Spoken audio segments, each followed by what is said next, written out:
বিসমিল্লাহির রহমানির রহিম। পরিবেশনায় ও পরিচালনায় দিক দিগন্ত। আমি নাম ধরে বলছি এই কারণে বোঝার জন্য, বাংলাদেশে যারা জামাত ইসলামী করে, যারা ইসলামী ছাত্র শিবির করে, অন্যান্য যাই হোক, ইসলামী অর্থনীতি, এই অর্থনীতির ব্যাপারে কিন্তু তারা আল্লাহর ওলি। চাইলে না পয়সা এদিক ওদিক পাবেন না। আপনি যদি দেখাতে পারেন যে 10 টাকা এখান থেকে ওখানে উল্টা পাল্টা করেছে, আমি আজকে তাদের গালি দেবো, দেখান। আর অন্যান্য দলের বলেন দরবেশের মতো মানুষ 36,000 কোটি টাকা মারিকাটি করেছে, আর বলে দাড়ি নেই। আরে দাড়ি নেই তাতে কি হচ্ছে? চাইলে না পয়সা নড়িয়েছে কিনা বলেন তো? আর দাড়ি থেকে দরবেশ কি করলো? 7টা ব্যাংক থেকে 36,000 কোটি টাকা সরিয়েছে। বাংলাদেশে 2 প্রকার চোর পাওয়া যায়, একটা সিসকে চোর আর একটা জাইদ্রের চোর। যারা চুরি করে, মুরগি চুরি করে, আলু পটল, এগুলো সিসকে চোর। আর এই যে ব্যাংক ডাকাতি করে যারা, শেয়ার বাজার লুট করে যারা, যারা বেগম পাড়া বানায়, সাহেব পাড়া বানায়, এই মানুষগুলো সিসকে চোর না জাইদ্রের চোর? হাত কাটার কথা কি সিসকে চোর না জাইদ্রের চোরের? যারা অভাবে চুরি করে, অভাব দূর করে স্বভাব ভালো করে দাও। আর যারা স্বভাবে চুরি করে, সাক্ষ্য প্রমাণ ধরা পড়লে হাত কেটে দাও। এটা যদি আজকে সত্যিই কোরআনের বিধানটা থাকতো, সূরা মায়েদার 38 নম্বর আয়াতটা, বাংলাদেশে যে কয়টা ধরা পড়েছে, একটাও হাত এখানে থাকার কথা না, সব ঝুলে থাকতো। এক কথা বলেন না কেন? বাংলাদেশ চোর মুক্ত হয়ে যেত এমনি। এই জন্য উন্নত চরিত্রের বেলায় এই জায়গা ছাড়া আর কোনো আপোষ নেই, কারণ উন্নত চরিত্র বানাতে ট্রেনিং দেওয়া হয়। আপনি আসেন 6 মাস একটু থাকেন, আপনার চরিত্র উন্নত হয়ে যাবে। চুরি কি জীবনে আপনার ভেতরে আসবেই না। 5 নাম্বার, লেনদেনে স্বচ্ছ থাকা। আপনার লেনদেন স্বচ্ছ আছে? কোন দোকানে বাকি করলে জীবনে আর দোকানের সামনে দিয়ে যায় না, অন্যদিকে ঘুরে যায়। লেনদেন করছেন। এই 5টা বিষয়। 1 নম্বরে আত্মসমর্পণকারী, 2 নম্বরে আপনাদের মনে নেই কিছু? কি বললাম বলেন? হ্যাঁ, ইখলাস লাগবে প্রত্যেকটা কাজে। 3 নম্বরে বিশুদ্ধ আকীদা অর্জন করা লাগবে, বিশ্বাস।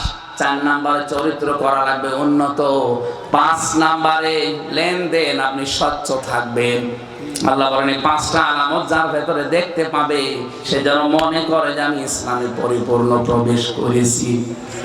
আমরা যারা এসেছি এই 5টা কাজ দুনিয়ায় আদায় করার তৌফিক দেন, আমিন। আল্লাহুম্মা আমিন। লা ইলাহা ইল্লা আনতা সুবহানাকা ইন্নী কুনতু মিনাজ জালিমিন। রব্বুল আলামিন, সারাটা জীবন অপরাধ করে জীবনটা নষ্ট করে ফেলেছি। আমাদের হাত ওঠায় কথা বলতে ভয় করে, লজ্জা করে।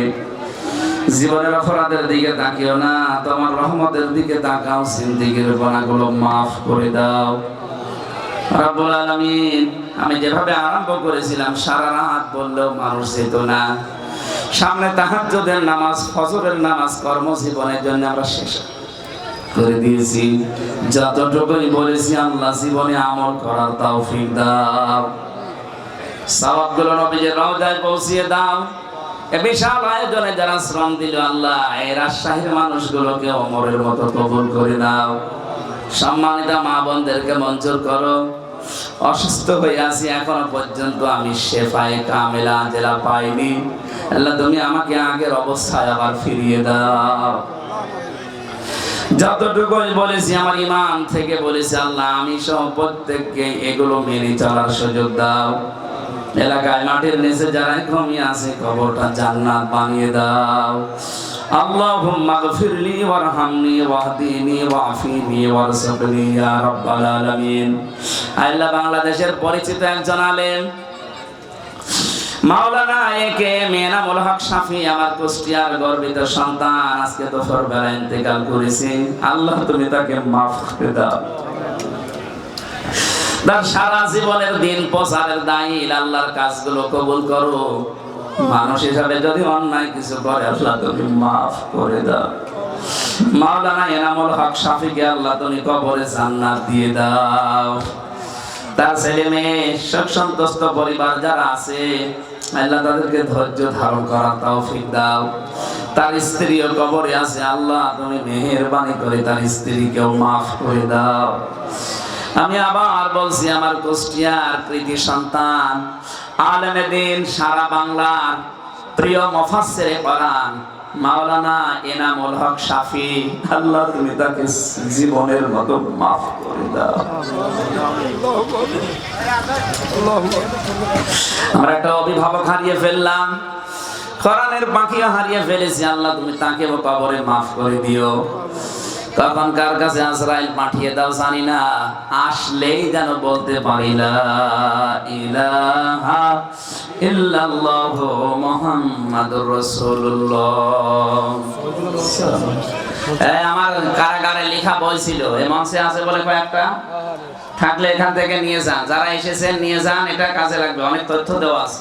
জেলে বসে বসে 3 বছর কি করবো, কিছু কিছু লিখেছিলাম, এটা পাবলিশ হয়েছে। এই যে কারাগারের এখানে আছে, আর ওই যে গাড়িতে আছে, সাদা গাড়িতে। আজকের মতো বিদায় নিলাম, কালকে স্বামী সাহেবের সকালে জানাজা আছে, সকাল 9টা 9:30টায় আমাদের কুষ্টিয়ায়। আমরা এখন জানাজার জন্য এখন চলে যাচ্ছি, 12টা 10 বাজে। আগামীতে আবার আসলে কথা বলবো, কিন্তু 8টায় তুলে দেবেন, যেখানে আমাদের দেবেন 8টায় তুলে দেবেন। 9:30টার ভেতরে আমাদের মাহফিল যেন ক্লোজ হয়ে যায় ইনশাআল্লাহ। আসসালামু আলাইকুম।